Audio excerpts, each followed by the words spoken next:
Good evening, hello and welcome. You're watching Plain Speak with me, Anusha Soni. 51 workers were finally freed from the Uttarkashi tunnel late evening yesterday after 17 long days. As the first worker walked out of the tunnel, Chief Minister Pushkar Singh Dhami, Union Minister General V.K. Singh warmly welcomed the workers as the miraculous and the heroic operation came to an end, a successful end. The rescue operation goes down in the history as one of the most challenging tunnel rescue operations. It stands out as a saga of grit, determination and resilience of the 41 trapped workers who awaited a miraculous rescue, never lost hope. Alongside the resilience of the ones who were rescued, the visible tenacious efforts of the rescue teams, the multiple agencies, Prime Minister's office, its officials, Chief Minister, General V.K. Singh, the Union Minister who monitored the operation 24/7, Nodal officers Neeraj Khairwal, micro-tunneling expert Chris Cooper and another tunneling expert Arnold Dix. All these names deserve a special mention. This was the team also that led these operation along with the rat hole mining expert who led the operation and used their bare hands and expertise to pull out the 41 workers safely. It was a top-level mission for Prime Minister Narendra Modi as he decided to send in the top-level functionaries of the government to camp at the tunnel site and personally monitor and oversee the renewed rescue efforts soon after the auger machine had broken last week. Despite the mammoth rescue operation ending successfully with no injuries by the grace of God, parties continue to politicize this great Himalayan rescue operation. There are statements coming in from all the sides. You have Congress leaders who have questioned the delay, asking why it took 70 days to breach a 50-meter mark. Congress MP has also called for a thorough audit of the tunnel projects or a complete ban on the Himalayan projects at this point because there is no feasibility study that has been done. Is this merely a bit to trivialize the great Himalayan rescue, or there are real substantial questions waiting to be answered on the feasibility of the projects? We take that question to our guests in just a bit, but before that we take a look at the words that has erupted on this operation, the successful operation has been completed. Let's talk about the voices that we have heard through the day, the political statements coming in. Mr. Jairam Ramesh, the former Environment Minister in the Congress regime, has argued that there has to be a thorough audit that must go on. Till then, we must put all the future projects on hold in the Himalayan region, especially certain parts of Himalayas which are known to be porous. You also have Mr. Pramod Tiwari from the Congress party who has said that our country has reached the moon, but we could not reach 50 meters in 17 days. Many experts will tell you that scientifically this may not be the most viable comparison. You have Hemant Biswa Sarma, the Assam Chief Minister and the BJP leader, who has said that insensitivity of the Congress was visible as they were busy in Telangana program. He also said that while the country was struggling in praying for these workers, they were basically busy in their celebrations and were not really sensitive to the needs of the people. That's the question asked. The great Himalayan rescue, there is a credit war which is there.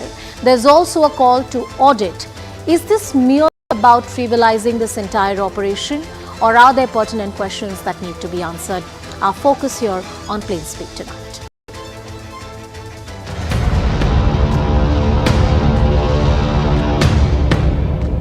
The first two persons have come out from the tunnel is what we have been told from a person who is those who inside the tunnel at this point in time. Two people have come out, Vijay Hori and Ganpati Hori.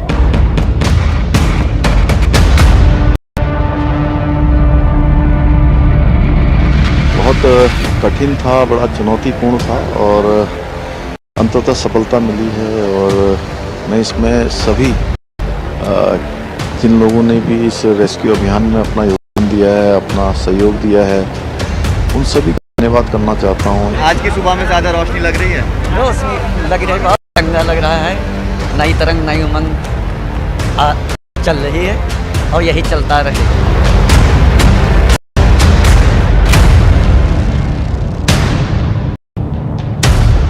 मुश्किलें आने के बाद भी हमने ये एक बना लिया था कि हमें करना ही करना है।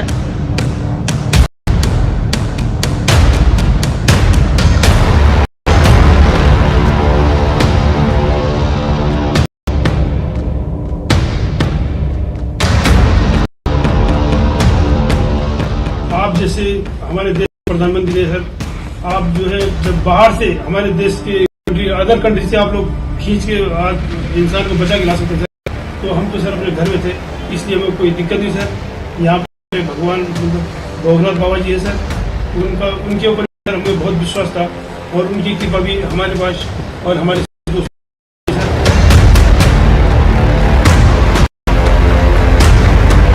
किस तरीके से आज घर पे आपने दीपावली बनाई है? हम आज दीपावली बना रहे थे, उस दीपावली दिन यही बात सुनने को मिली, तो कहाँ दीपावली दीपक जला कुछ नहीं जलाया रहा, प्रसाद चढ़ाया। अशी बड़ी खुशी मनायली, इतल्या लोकांना धन्यवाद। सुधी आयरे दूरा दूरा ते तिने दिन काळने राहिले असरे बच्चे सारी उम्र राजी रोग ना।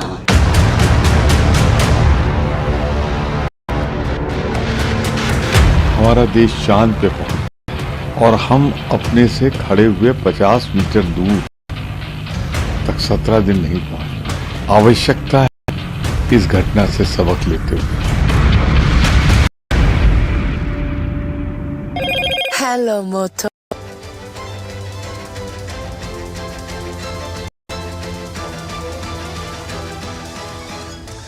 Let's talk about this great Himalayan rescue operation. It is an example for the rest of the world. There was no knee-jerk reaction. More importantly, the authorities kept their cool and they reached to the last person. 41 workers were rescued safely and all of them they are healthy and fine with no serious injuries which have been reported, not even to the one who were leading these rescue efforts. Often in these operations we have seen across the world, whether it's the famous Thai cave rescue, the 2014 German cave rescue operation, a lot of time it's the rescuers and the rescue team which put their life in jeopardy. But in this operation, utmost caution was taken to ensure that no lives are jeopardized. Let me take that question, that entire rescue operation, the politics around, to our guests as well who are joining us on the broadcast. We have Charu Pragya, who's joining us from the BJP. Dolly Sharma from the Congress party is also with us on the broadcast. Arya Ghosh, who's a national safety and security analyst and expert with us on the show. Anup Nautiyal, who's an environmental activist, is also with us on the show. Good evening to all of you. Thank you so much for joining us. And, in my opening comments, as I said, that this has been one of the miraculous rescue operations that we have seen in this country. Charu, I want you to open the show for us, the debate for us, when it comes to the criticism of the Congress party. And even certain environmentalists who I have spoken to in the last few days point out to the need for some kind of audit. Mr. Jairam Ramesh today has spoken about it. How do you see the criticism coming in from certain activists and the political opponents? Anusha, a very good evening to you. And let's begin by being thankful and saying a big thank you to all the 2,000 people who were involved in this miraculous rescue operation. It took 17 days, but all 41 workers were out and without any harm. That's an incredible feat. And that actually makes me see the difference between India today and India of the past. India of today sends out a special plane to bring the best rescue experts from the world to the site and to get the workers out of the tunnel. India of the past used to actually send a special plane to fly out the CEO of Union Carbide after the Bhopal gas tragedy. This difference we need to remember. We have come into our own today when it comes to rescue operations, whether within our own land or anywhere abroad. We have proved time and time again that every single Indian life is precious, and the government of India and whichever state governments are involved will leave no stone unturned in making sure that we are able to do our best to protect every single citizen. Charu, I'm sorry I'm interrupting you here, but I'm sure you won't mind this interruption because we have a very special guest. We have a very special guest joining us on the broadcast. We have Colonel Deepak Patil, who's with us on the show. He's somebody who led these rescue operations for N18L, one of the very instrumental officers to make this entire operation a huge success. So first, a big congratulations to you. Thank you so much for sparing your time. Thank you for on the broadcast. What kind of journey it has been for you? You led the operations. Tell us more about how this success was built brick by brick, moment by moment. Well, thank you so much for giving me an opportunity to talk to people. The operation was never ever impossible. It was a very much possible operation, and it was well within the means we had. The only thing was that the time was a constraint. Sure. So when we started using this auger machine, initially we could things quite fast because there was only and a little bit of stones in the path of the pipe, the 800 dia pipe. Initially, we had put 10 dia pipe, and later on, when it got stuck between the stones, we could break few of them with the drill of the auger, then remove it through the system. Yes. However, later when we could not any further, we started using another 800 dia telescopically inserted inside, so that the friction was reduced, and then this 800 dia pipe also went quite far. And at 47.7 somewhere chainage, it got stuck. It got stuck and entangled into the girders and the pipe roofing pipes, and thereafter it could not pull those things out, and it started damaging the head of the pipe itself. Yeah. So that was the time when a little setback was there. People are a little worried as to now this operation is stuck. How did it really strike you or people who were strategizing that perhaps rat mining technique needs to be used? I was going through different kind of rescue operations that the world has undertaken, and this kind of multifaceted approach is rare to find. See, we were very clear on this approach that the auger system will work. Yeah. But then I was very apprehensive that we will encounter a lot of steel bars and steel girders en route the pipes in which the direction in which we had sent. Because when a collapse of this kind takes place in the primary lining failure, we don't know exactly where the primary lining structures are lying. We exactly don't know. Although, yes, out of the 60-meter length of the debris, most of it we did not find much of the steel members.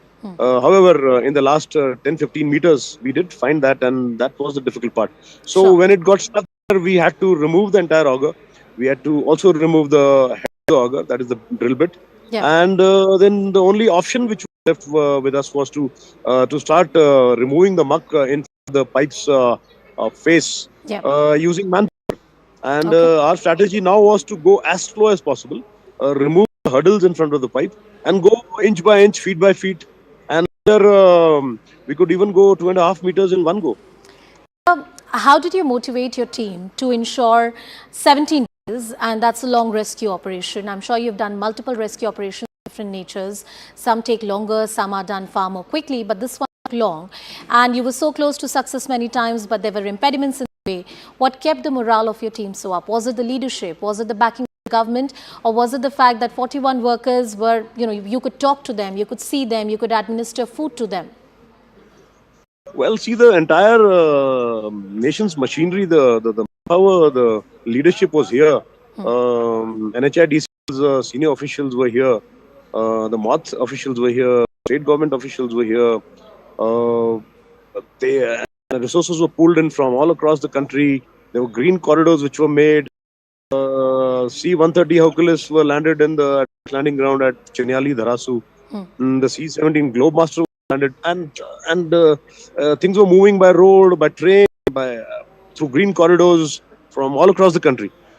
So this might of the country did give a self-confidence to all these people who were working here, and the people, plus the media, who were seeing all this plethora of equipment being flown in, being transported to this spot of disaster. That gave everybody the strength. Plus the senior ministers also came to the site, and they were also supervising things. So with this kind of leadership, with this kind of involvement of everybody from the government side, that gave us a lot of strength. And we knew that we are going to succeed. And whatever we wanted, we were just giving them a text through the WhatsApp, and we were getting everything from. We had multiple welding machines, from laser cutting to magna cutters to blow torches, gas cutters, plus people who were experts in doing on that note, I want to ask you this question quite candidly, because you're already elaborating on it. That often we see bureaucracy is a hurdle in getting things done in this country. This rescue operation is an example that when the system and leadership decides to get something done for the benefit of the larger, public large for public interest, things can move, systems can move, and they can move for the last person on the ground. Yes, of course, the synergy is important, and it's not things always go wrong. There are a lot of times when things are right, they're perfect. When everybody involves and starts working in the positive direction, I think we can do jobs which looks possible. So, as I close this discussion with you, are there any lessons that you take back when you would think about this rescue operation in hindsight, or perhaps when you think about this rescue operation in hindsight, what is it that sticks in your memory? Well, I feel we should have machines of this kind placed at different places. Okay. Not exactly this kind. We need to modify the machines a little bit with some technology. I have certain things in my mind. Possibly, I'll try it and get the existing machines modified. Possibly with very high pressure.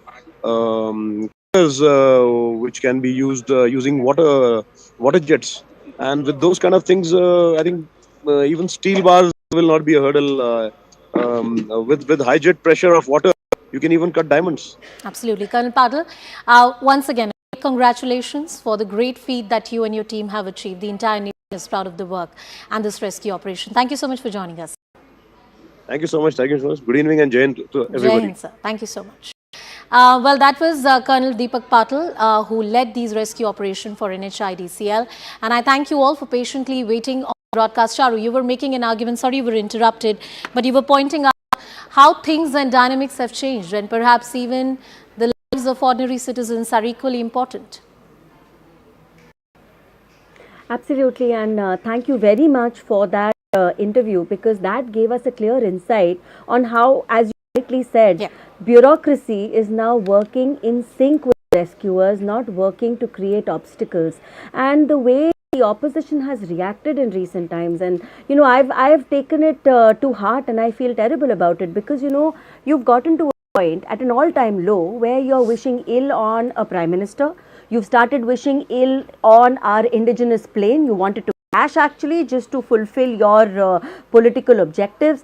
Congress, if I can use the word, cheap enough to put out a tweet yesterday with a photograph of Prime Minister Modi outside the tunnel. And this is the same Congress actually which held off sending relief material to Uttarakhand in 2013 because Rahul Gandhi was abroad and they needed him for a photo op. So, you know, it's been done in such a distasteful manner that it is shameful. You don't want your country to win. You don't want your citizens to be safe. You're actually praying for operation failure. You're praying for the failure of not just a fighter jet. You're now praying that, you know, the tunnel operation does not work out fine and something happens while that's happening, and you're talking about it. You're open about it, and that is beyond shameful. I cannot believe that the Indian polity has dropped to such a low that you would wish ill upon your fellow citizens just to fulfill some kind of a political non-objective that you have identified. Jolly, I'd leave those arguments for you to respond. Please go ahead. First of all, I would like to a big salute to every member of the rescue team, be it the army, the underground tunneling experts, the others involved who have put in their hard work and best efforts. So I would like to salute all of them, and I would not like to politicize this, but yes, there are few serious questions that we need to ask, because it was the life. You were politicizing it yesterday. Your official handle tweeted, Dolly. I would like you to address that. I would like you to address that. Dolly, the viewers deserve to know why you were politicizing it. Jolly, you've made that question. You've made that point. Jolly, please make your argument. I did not speak even for a second. Yes, please make your argument. Please make your argument. That will be the decade of the debate. Make your argument. So hats off to them for saving the life of 41 people, laborers who were stuck at that Uttarakhand's Uttarkashi tunnel. So, but the serious questions that I would like to ask here are that the stringent precautionary safety measures and physical safety audits reporting should be provisioned and followed before allotment of any mark of scale.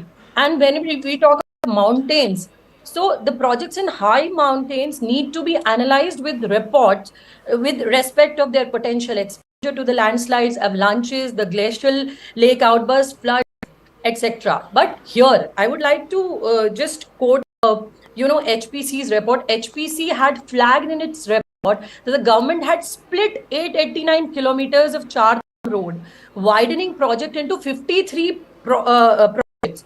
All the segments were less than 100 kilometers, which allowed it to evade environmental impact assessments. So this, what is the impact? Impact is risking the life of the workers who are working, like we have seen now, right? And in future, risking the life of the people who will be using such roads and whatever. So, and also, if I talk about Char Dham, so there is a geologist, you must have heard of C.P. Rajendram, who is from the National Institute of Advanced Studies, Bangalore. He said on Char Dham Road, ignoring what science demanded is also one of the main reasons. So, Congress party is just focusing on all those points. So, Dolly, the bit you spoke about, the project being broken into 53 parts and the EIA being overlooked, the questions that the geologists have raised on the entire project, I'll take both those points to Charu. But there is another question that the BJP is repeatedly asking you. In the political narrative which is coming out from the opposition and from the Congress party, it seems like that any kind of effort which was being made to rescue these workers was being dissed at. It was not being taken in the right spirit. And somewhere the opposition wanted this rescue operation to fail, which is not really in the national interest. That's a direct question that the BJP has asked. Only the blame game that BJP is all into. Despite of being in power, every time what they do is just blaming the opposition. This is what they're doing now. So this is nothing new. I've just raised the very valid questions that needs to be asked, because this is not only one project or not only risk the life of 41 workers for 17 days. We have to look at the future also. Okay. So we have to just look, 89 kilometers divided into 50. That point is taken. Also have two other gentlemen, Arya Ghosh and Anup Nautiyal with us on the broadcast. Before that, quick 30 seconds to Charu, and then I'll go to other panels. 10 seconds. Dolly, you've made your point. Dolly, you've made your point. I'm taking that quick response. Yes, Charu. Now, the Dolly who's pretending to be holier than thou right now has completely glossed over the fact that this was a tweet which was put out by the Congress party's official handle yesterday. I hope you can see it. I would request the camera person to please zoom in close to this. Why don't you read that? This is the level to which the Indian political opposition had fallen. And she did not bother to reply to this. It's well and good to say, I salute all the rescue workers, not acknowledging for a minute that these rescue workers were working because the government of India went out of its way, whether it was to get machinery from Slovenia, to get a rescue expert from Australia, to make sure that all kinds of machinery was at hand, officials were deployed. Chief Minister was visiting every single day. Our Minister Gadkari ji, I have to involve the other guests also into the discussion. I'll come back to the feasibility of the project. Mr. Arya Ghosh, when it comes to this rescue operation, Charu, I'll come back to you. Mr. Arya Ghosh, when it comes to this rescue operation, indeed it has been miraculous, a heroic one, but it also points out, talking specifically about the rescue operation, that if there is a synergy between different authorities, governments, departments and organizations, unimaginable tasks, impossible is possible, quite literally. What have we learned from this rescue operation? Point number one. And secondly, do you find any of the criticism that has been raised by the opposition parties, especially about the environment impact assessment study, to be a viable one? Good evening to all. Basically, beyond politics, to answer your first question is related to the rescue part. Synergy. Yes, that's important. That's imperative that there is a coordinated effort which should exist, and there was a dearth of it, to be honest. But that can happen under any government, any administration. So that is something which we'd have to fill in the gaps. Or if there was any loopholes, we'll have to look into this. And as I was listening to the gentleman from the NHIDL or the authority there, so I'm sure they have to listen and they would do the needful. As far as the political comments are concerned, I would like to reserve my comments, but political reactions are concerned. But uh, it is imperative once again to take into account the EIA because, as I said, you have to strike a balance between environmental hazard and development because I mean both are equally important. Keeping in view the kind of infrastructure that our neighbors have made, we require we require to make certain ways so for the army convoys to reach the places where they are required, Yeah. or the travelers for the pilgrims. But again, the hilly terrain and its load carrying capacity, etc., will have to take into consideration. Sure. So you point out the need for us from a national security point of view to make infrastructure, and I believe no political party or no one can deny that. It's just about the right kind of balance. Mr. Nautiyal, the kind of questions have been raised about the feasibility of projects and whether due diligence or the right kind of balance has been struck when we create these pieces of infrastructure. Your thoughts on the feasibility of these projects and the criticism that has been raised by certain people? So, Anusha, everyone knows that the Himalayas are very, very fragile. They are still in the making. They are what is called baby mountains. And so this is a well-known fact. The other thing is that if we just look at 2023, as I've been mentioning several times in several debates, this 2023 itself has been a landmark year in terms of so many disasters, which have come across the Indian Himalayan region.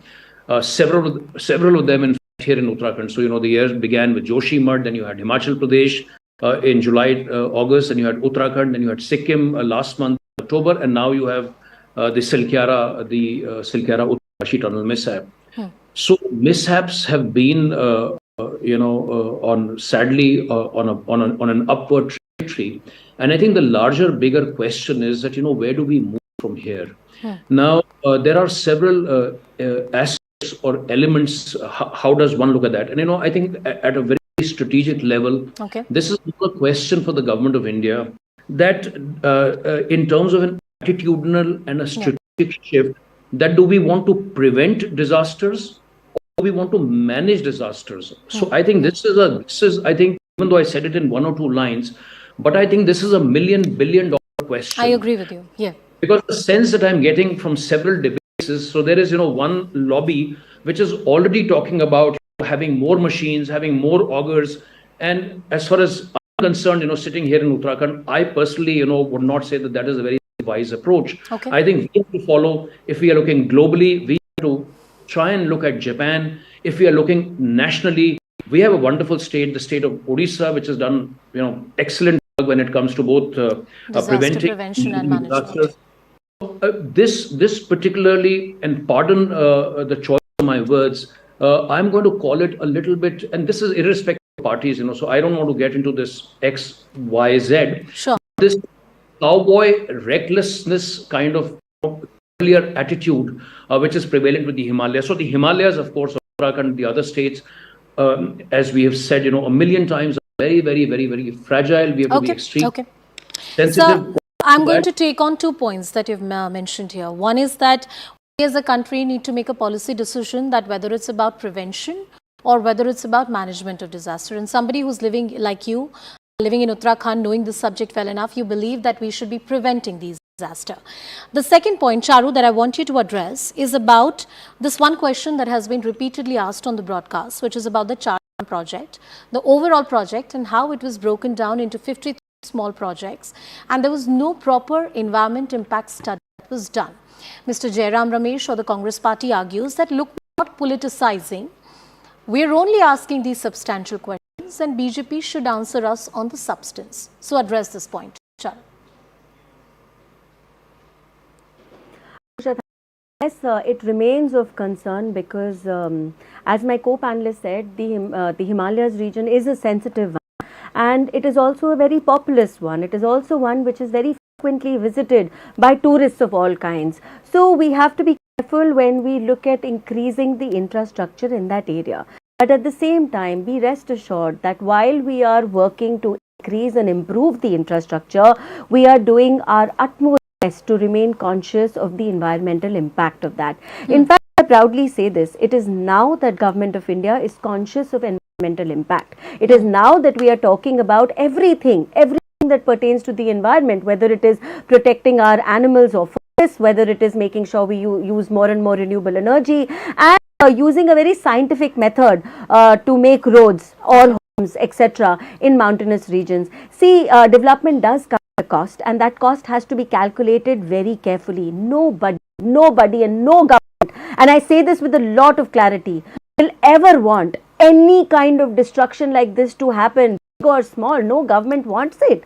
But at the same time, while I'm certain the Government of India has already started working on inquiries as to why this particular mishap happened, you cannot take away from the fact that the last 10 years we have been on a fast track to development in a very conscious manner, in a manner when we are taking our ecology with us. We are not just focusing on other aspects of it. Is there a rethink, Charu, within the government? Today, or, when you know, I'm with you. We're talking this out. Yeah. What I'm saying is that has there been a rethink? Yeah.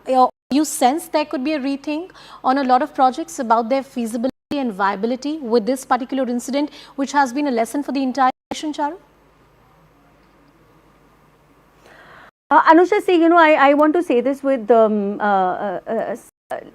let's weigh this out in the correct manner. Do you think we know there is tourism there? We know people are going to flock to those destinations. Doesn't it make more sense to actually connect the Char Dham in a better way, in a way where it becomes easily accessible to the people of this country? 80% of our population would be interested in visiting the Char Dham. People from abroad come. So it's not something that you can take away and suddenly say, oh, because it lies in a sensitive zone, we cannot allow people to visit. That's one thing. The second thing is that when you talk of an incident like this, it is the exception, it's not the rule. The rule is good roads. The rule is green roads. Rule is ecologically conscious development, and we've been talking about it. So one terrible tragedy like this should not cloud the good work that Government of India continues to do, and I still feel bad that the opposition has not bothered to reply to the fact that they really were praying for this a quick response that I want to take my from other the Congress co-panelist said. I have limited time. Charu. I have to close the debate. Would not have done this.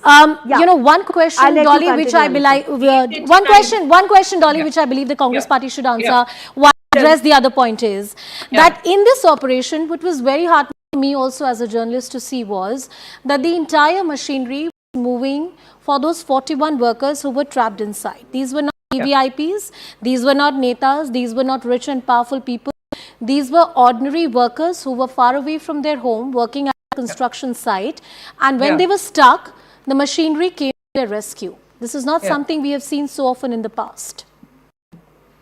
Yeah, see, we have seen Joshimath last year, 250 blasts back to back, and what we have seen was disastrous in Joshimath. And we did not learn anything from Joshimath. It is not we, Congress party, saying anything. It is the geologists saying that we are ignoring what science demanded. And 889 kilometers divided into 59 projects, all the segments are less than 100 kilometers, means you are deliberately breaking up the project into smaller projects to bypass the detailed environmental assessments. Why are you doing this? You are risking the life of the people involved, as in the workers involved, and also the risk for the future also who will be traveling on those roads. Well, I hope that if these questions that the Congress party is raising are substantial enough, this can be taken up at the right forums. For now, it's a matter which has been given at least a go-ahead for now by the Supreme Court of the country. This was raised at the top court also. These concerns were raised at the top court as well. As I close this discussion, thank you all for joining us. Thank you for being a part of this discussion. It has been a miraculous rescue operation. Lessons have been learned, and it's important that we think about the lessons that we've learned as a nation and as a system. We're stepping into a very short break. On the other side, Kerala government versus the governor over the bill assent and the delays. The rap coming in from the Supreme Court. Stay tuned. Hello, Moto.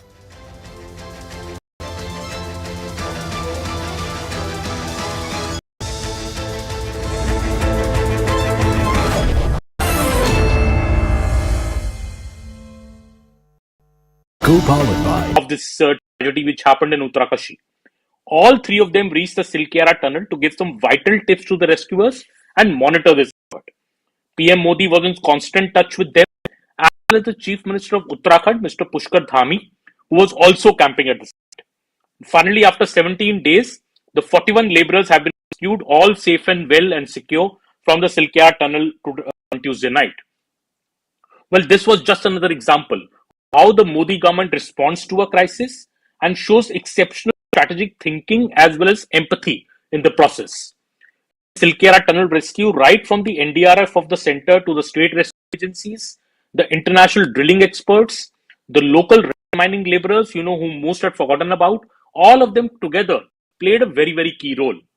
Well, it was yet another example of how during any crisis or calamity, this whole of the government approach and getting into this mission mode, doing all possible help the government can to provide for a coordinated, a mission-focused strategy, all of this comes into play. Mr. Modi was in direct touch with all the stakeholders at multiple levels, even during his travel and busy schedule. A key decision, in fact, what officials say, was a landline facility set up by the BSNL with a handset given to the workers trapped inside the partially collapsed tunnel so that communication could happen. Mr. Shehzad Poonawala, the BJP spokesperson I just spoke to, he in fact said that the entire Uttarakhand episode demonstrates yet again that when it comes to PM Modi, he will leave no stone unturned to ensure the safety of any Indian, whether that Indian is stuck in a tunnel inside a mountain or Indians trapped abroad on foreign soil in Ukraine or Afghanistan. In fact, 17 plus agencies we are learning now were included in this entire rescue effort, include the PMO, CMO, the Indian Air Force, the NDRF, the BRO, the ONGC, the SDRF, the NDMA, SDMA, Ministry of Road Transport, Highways, Railways. Everybody played a role together in this Uttarkashi rescue incident. As Mr. Poonawala said, the Manushya, Machine and Mahadev, all three were invoked to get these laborers safely out of the tunnel. What are the key factors, if we explain to them, if to our viewers, what are the key factors done by the Modi government that have worked? Well, the hallmark of this government has been, as I said, to work in a mission mode during the time of crisis, mobilizing all available resources and departments to work towards a common goal. Well, this approach ensures that the government response is not just swift and efficient, it is also effective. PM's direct and personal involvement in such crisis management helps immensely. He is in regular touch with the stakeholders, often sends his trusted ministers on the ground. The involvement of top ministers directly on the ground helps because this leads to a hands-on approach. It helps in better coordination, quicker decision making, clear decision making.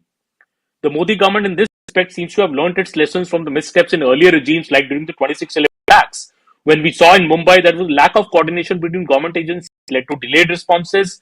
I remember the NSG reaching late Mumbai due to non-coordination between government agencies. There were breaches like the live telecast of operation details, in fact.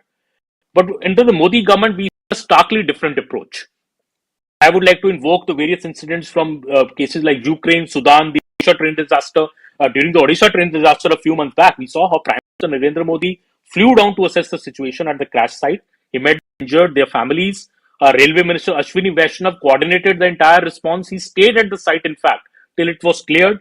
And teams were actively engaged in the rescue operation at that time during the Sudan crisis. We saw how India had launched the Operation Kaveri to address the situation of 3,000 Indians stuck in Sudan during clashes between the army and the paramilitary forces there. The PM Modi even then chaired high-level meetings, directing officials to devise a contingency plan for the safe evacuation of Indians stuck in Sudan. Foreign Minister S. Jaishankar engaged with Saudi Arabia and UAE both to facilitate the evacuation of Indians then. You would remember the Indian Air Force operated 17 flights, Navy executed 5 sorties to evacuate nearly 3,900 Indians. Even then, the Union Minister of State for External Affairs, Mr. V. Muralidharan, was deputed on the ground in Saudi Arabia to oversee these operations. A similar approach we saw in Operation Ganga when over 22,500 Indians were evacuated from Ukraine during the war. This included Indians stranded not just in Ukraine, but also in Romania, Hungary, Poland, Slovakia. If you remember, PM had deputed 4 union ministers to different locations to assist in this evacuation. Mr. Jyotiraditya Scindia was sent to Romania. Mr. Kiran Rijiju was sent to the Slovakia border. Mr. Hardeep Singh Puri was sent to the Hungary border. And General V.K. Singh, who was again sent to this time to the tunnel to help in the rescue efforts, at that time he was sent to Poland. These ministers facilitated the safe passage and the smooth evacuation of Indian nationals. In short, The Modi government mantra seems that when it comes to a life of an Indian, it matters the most. Life of an Indian stuck in a tunnel in Uttarakhand, life of an Indian stuck in Afghanistan or in Ukraine. The Modi government will do its best to bring these people safely and securely back to their families. Good news finally, after 70 days, and all 41 laborers who were stuck inside the Silkyara tunnel in Uttarakhand have been safely rescued. But what went behind this huge effort? Well, when the tunnel rescue efforts had hit a roadblock last week, as the auger machine broke down, the resolve of the center to get 41 laborers out safely became like a top level mission. Prime Minister Narendra Modi decided to send in 3 top level functionaries of the government to camp at the tunnel site, personally monitor and oversee the renewed rescue efforts. Who are these 3 officials? The Principal Secretary to the PM, Mr. P.K. Mishra, who is the country's foremost disaster.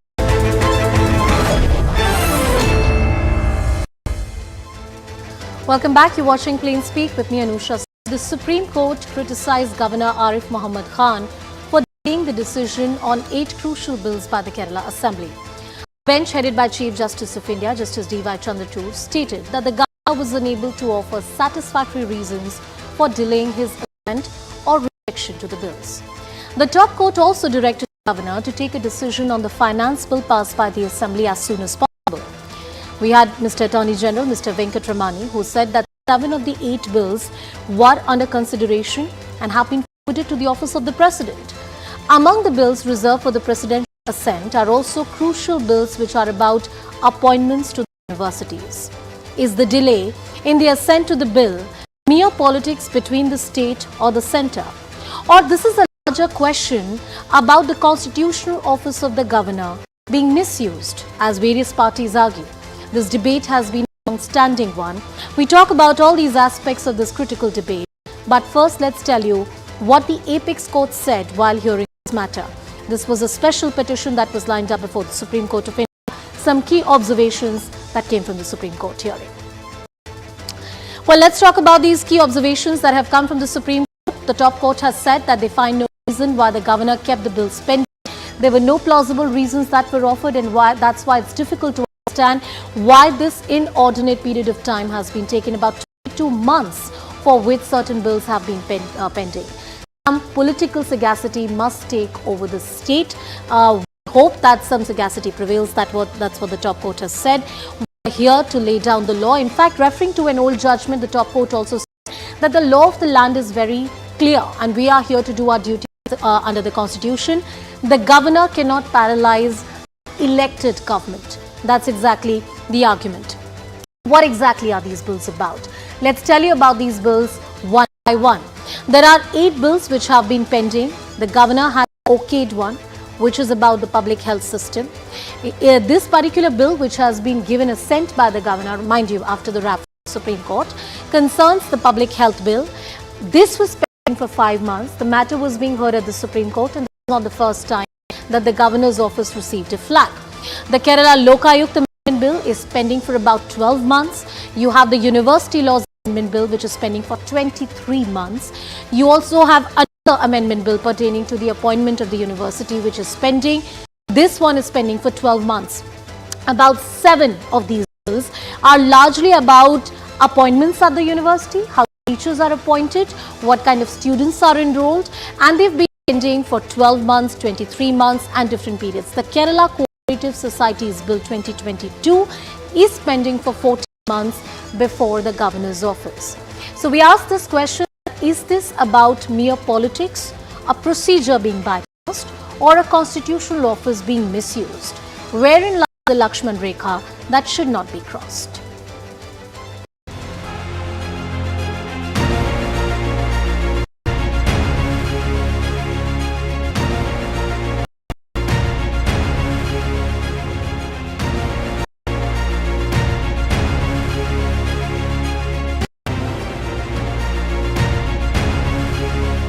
അർഹിക്കുന്ന ആദരവോടെയാണോ governor സമീപിച്ചത് എന്ന സംശയം സ്വാഭാവികമായിട്ടുണ്ടാകും.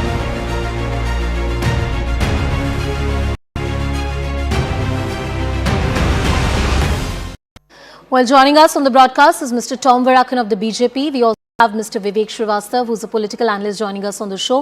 Mr. Varakan, first to you, the kind of rap that the governor's office has from the Supreme Court of India clearly raises a lot of questions. One of the key questions that the state government has raised is that the governor's office is being misused at the behest of the centre. Mr. Varakar. Anusha, you need to examine this at a micro level because it's a broad canvas accusation that's being made. There are certain bills that have gone to the President of India under Article 200 now of the Indian Constitution, which is an issue that the governor couldn't decide. So he has passed it on to his appointing authority. Now the first question that comes is the Lok Ayog, the bill. Now, if this bill had to be examined by the Supreme Court, would the Supreme Court Chief Justices or judges would have agreed where you have the Lok Ayukt is something which the left had fought for, and the Lok Ayukt was appointed. Now they want an appellate body considering consistent of the executive to decide a decision taken by the Lok Ayukt. Now, will the Supreme Court, if it gets into the act and decide that you can have a court higher than the Supreme Court to decide, and those of the judges are part of the executive, would that be acceptable? Now, Lok Ayukt is a very serious issue. This state is loaded with corruption. The CMO is under corruption. Investigations are going on. It's an ongoing investigation. And then you appoint people who are corrupt, which are some things that the Lok Ayukt has stopped. Now, when that bill has to be passed, he has sent it to the President. Okay, let the President in his wisdom decide. And there's no timeline. Believe me, there's no timeline for the President of India to say that I will do it in 2 months or 3 months.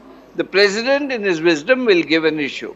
The second bill is about the university issue. It was accepted norm during the Congress regime or other regimes that the appointment of Chancellor and the governor is the Chancellor, and he has the authority to appoint the Vice Chancellor. Nothing wrong in it. It was going on. But when there became a divide between the left and Mr. Varakar, the key question is that if the governor's office disagrees with the Lok Ayukt bill, or if the governor's office believes that the university appointments or the manner in which they need to be done is not right, which the government has done, the governor has all the authority to reject the bill and it can go back to the assembly. To sit on the bill for months is something that the Supreme Court has frowned upon. Point number 2, sir, you're right that there are no guidelines under which the time frame in which the governor must assent or reject a bill. But the constitutional imparts a greater duty, a constitutional duty on the governor's office to ensure the smooth running of the government. The job of the governor's office is not to paralyze the government. I will argue your case. Yeah. What you say is practically happening. The problem here is, now there is this land bill which is pending, and there is a demonstration outside Raj Bhavan already decided. They will go and create a demonstration outside governor's office. The governor's office has asked for clarification, which has not come. So they are trying to paint the governor as some person who is anti-democracy. The fact of the matter is, he is the filter for democracy. All right. He is the yes. He is. Mr. Vivek Srivastav, the governor is doing the job that the Constitution expects the governor's office to do. Yes. That if the elected government of the day is passing certain bills which are not in the larger interests of the state, the governor's office must act as a filter. See, I'll tell you, now he talked, Mr. Vadakan talked of the Lok Ayukta. Let me remind everyone who is listening to this debate that when the Honorable Prime Minister of India was the Chief Minister of Gujarat, the governor kept on pushing for a Lokpal, kept on pushing for a Lokpal, kept on pushing for a Lokpal, and for complete 5 years, Mr. Narendra Modi did not appoint a Lokpal. He did not appoint a Lokpal even in his first tenure as the Prime Minister of the country. And here they are trying to get a moral high ground. Secondly, it is not a question of Kerala. You take the example of West Bengal. Mr. Jagdeep Dhankar was over there. He went to Jadavpur University. There was a big ruckus with the left students over there. Total interference in the machinery of the state. You take the example of Delhi. I mean, even that matter is going to the court time and again. It is the governor versus an elected government. You go to Punjab. In this particular ruling, the Supreme Court has quoted the case of Punjab when it gave the directive. And Kerala is worst hit because ideologically it is the left, the communist ideology, which is challenging the right wing policies of this particular government. So they are the worst hit. And let me tell you, 2 years, if you keep a government in suspended animation, I mean, special mention in the court was mentioned about the finance bill. Yeah. With the finance bill passed, you are actually trying to hit the governance of the state. So it is actually the question of, I mean, everybody is looking for free buy, everybody is looking for positions. Mr. Arif Mohammed Khan wants a pat on his back, maybe looking for the next position in the governance on a senior level somewhere. So, I mean, what you are doing is you are just trying to please the central government and you are hitting the state governments which are non-BJP. But was the state government diluting the powers of the Lokayukta? I think that's a pertinent question to ask. See, the point is over here in this particular debate, you see, you can go into the merits, demerits, which is what the gentleman sitting over here is trying to do. Sure. I am asking a broader perspective. Here, very clearly, Mr. Vadkan says the President of India has got no time frame. He may sign in 2 days, he may not sign for 2 years. I mean, what is he trying to say? Is he trying to say that the office of the President has been politicized by the present central government? Are we not supposed to act and decide how the states are going to run? Is he trying to say that the President is actually not an efficient person today? Is he trying to say that? What is he trying to say? No, I will bring the debate to the moot question. To the moot question. Tom Vadkan, this is not just an issue with the Kerala government. This issue has been there in the state of Tamil Nadu. This has been an issue in many states which are ruled by opposition parties. The argument here is that whenever there is an opposition party ruling at the state level, the governor's office is used to paralyze the administration of the state. You argued earlier that this is a broad stroke argument, but the fact that it is happening consistently, these matters are repeatedly going to the Supreme Court, and even the Supreme Court did not go into the merits of these bills. They said, look, the governor has the power to either accept it or reject it. He must do that, either of those options in a time bound and in a reasonable manner. Now the argument is placed before me, so give me that time to respond to it. Have you calculated how many times the Constitution has been amended? 80 times by earlier dispensations. That's all democratic. Then Article 356 was a weapon that was used even against the left government by Congress dispensation. No questions asked. It is the governor's report that instigated President's rule. So that power is fine. That was not derailment. That was not paralytic stroke. That was complete elimination of that government. Today, the governors are acting as filters. They are not asking the central government to incorporate 356. When involved in corruption of the scale of gold smuggling, investigation is on, and the world in large knows about it. This government tries to create a situation. Why is the financial situation of the state so bad? Essentially because even there's no salary for pension, no money for pensions. Salaries are not being given. Not this bill for 6 months. This is the state of affairs of the state of Kerala. A bridge is built 3 months back, and it comes down. He is diverting. He is diverting from the moot issue. By the son-in-law of the Mr. Vivek Srivastava, please go ahead, make your argument. Vadkan, I'll come back to you. Mr. Vivek Srivastava, yes. Yeah. See, basically, Mr. Vadkan is diverting from the issue, the main issue, and instead of talking about, why this was delayed for 2 years at length, these 8 bills, he's trying to go on to different issues. He's trying to go on to gold smuggling. He's trying to go on to... See, you are trying to paralyze the government's backbone, which is finance and money, which is needed for the various schemes, welfare schemes, salaries for the project to go, payments to be made to the contractors, which has been very badly paralyzed for the last 2 years because of the bill being, in the pending state. Okay, that is the first part. The second part is that, yes, I mean, he mentioned a particular gold scam, but then, I mean, inquiries going on by the central agency. It has been more than 2 years and nothing has come out because the Chief Minister is clean, the government is clean, the people are clean. So I mean, you cannot keep on harping about it. Every 3 months something happens in Kerala. Mr. Vadakan comes up with the gold stamp and starts crying about it. It's, I mean, 2.5 saal ho gaya, sir. It's more than 2.5, it's about 2.5 years. And all your agencies have been running after trying to harass the government, the ministers, the cabinet, the Chief Minister personally. Nothing has come out. I mean, so, and anyway, you have to act. You cannot, in order to please the central government and trying to say we are helping make inroads for the BJP politically in the state. So we try to paralyze the work, the welfare work, the projects of any particular state government in the country, which is what the governors are trying to do today. It has become a total political position. Earlier, the governor used to be known as a nominee and the representative of the president of India in a particular state.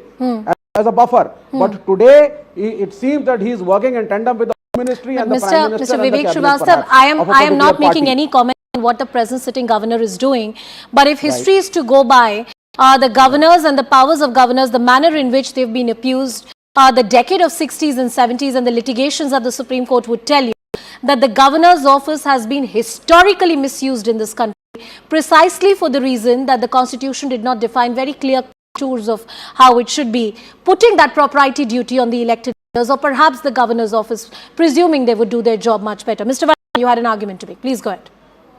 Well, the financial situation of the state has been properly highlighted by the Honorable Finance Minister.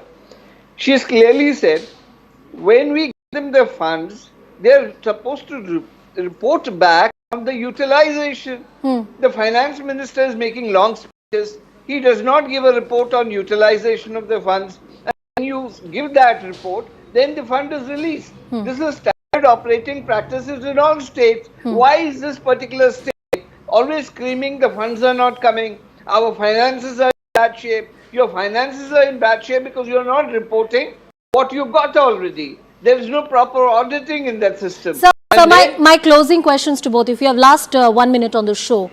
There is a reason why the Supreme Court came heavily on the governor's office, Mr. Vadakan. The governor may have all the right reasons not to assent, a particular bill, but he could have just rejected instead of sitting on it. Well, the question is, when the I would put this case right before the CGI and tell me on lower cards, if there is going to be another body, executive body, which is going to look into what the Lokayukt say, will the Supreme Court permit it? Would there be a body above the Supreme Court to take a decision? And that is provided by the same executive. You are sitting as a judge on your own case. Would that be permissible? Mr. Vivek Srivastava, I think the argument is circular here. And this circular argument can only be answered by the Supreme Court of the country. They have said in various judgments, but reiterating that point that BJP is making, that the governor is in a very strong constitutional and a moral position. If there is a certain piece of legislation which goes against the stated public interest, the governor must do everything possible to safeguard the public interest. That's what the Kerala governor has done.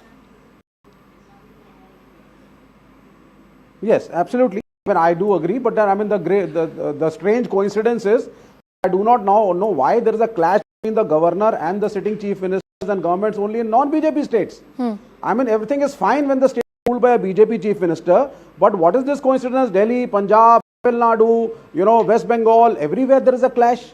It is a strange coincidence. I mean, everywhere the governments are not reporting to the central government. Everywhere the state government and the state finance ministers are not giving a report. Everybody is complaining that money is not reaching on time and projects are not being done.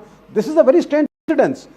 If it was one particular state, I could have given the benefit of doubt also. But this seems very strange. This means basically the BJP via the central government is trying to influence the office of the governors in paralyzing the work of the various state governments. Well, I would close this debate, gentlemen, by saying that it's not the first time, even if that allegation holds true with what the Supreme Court has said, not happening for the first time.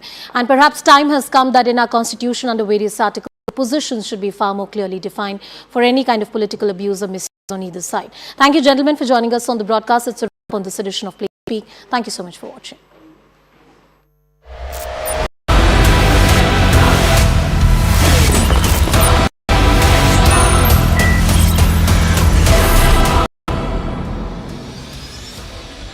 Viewers, who can forget the events of last evening?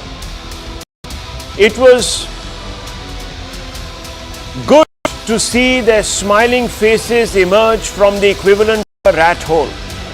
Viewers, a rat hole that was dug by human ingenuity.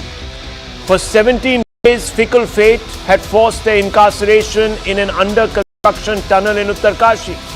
Many had warned that nature would not accept its unrelenting exploitation in the name of progress and development, that it would rebel, and the repercussions would be forbidding. The warning signs were already there. Those warning signs had been evidenced by the mountains of Uttarakhand as they split and subsided in different parts of the state over the last few years, viewers. Silkyara was only the latest hotbed in